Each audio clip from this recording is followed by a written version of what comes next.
Hi friends, சகல சம்பத்துக்களையும் தந்தருளும் இந்த குபேர பானைக்குள்ளே என்னென்ன சேர்க்குறோன்றதை பார்க்கலாம் வாங்க. இப்போ வந்து 3 அடுக்கு இருக்குது. இதெல்லாம் செய்யறதுக்கு முன்னாடி கைக்கு மருதாணி வச்சா ரொம்ப லக்ஷ்மி கடாட்சம். ஒரு தட்டில் வந்து பித்தளை இல்லாட்டி காப்பர் அந்த மாதிரி தட்டு எடுத்துக்கோங்க. அதில் பச்சரிசி பரப்பிட்டு அதில் கொஞ்சம் குங்குமஞ்சள் சேர்த்துருங்க. அடி பானையை ஃபஸ்ட்டு எடுத்து வச்சு அக்ஷயம்னு 3 முறை சொல்லிவிட்டு பச்சரிசியை சேர்த்துக்கோங்க.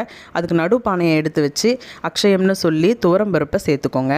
அதுக்கு அடுத்த கடைசி பானையில் வந்து பார்த்திங்கன்னா சில்லற காசு, ரூபா நோட்டு, தங்க நாணயங்கள் இருந்துச்சுன்னா சேர்க்கலாம். எதுவுமே இல்லைன்னு சொன்னால் மகாலட்சுமிக்கு ரொம்ப உகந்த உப்பை சேர்த்துக்கோங்க. கல்லுப்பை எல்லா பானை மேலேயும் 5 ரூபா காயின் ஒன்று வச்சுட்டு இதுக்கு தீபதூப ஆராதனை காமிக்கிறதுக்கு முன்னாடி பூக்கள் கொண்டு அர்ச்சனை செய்திருங்க.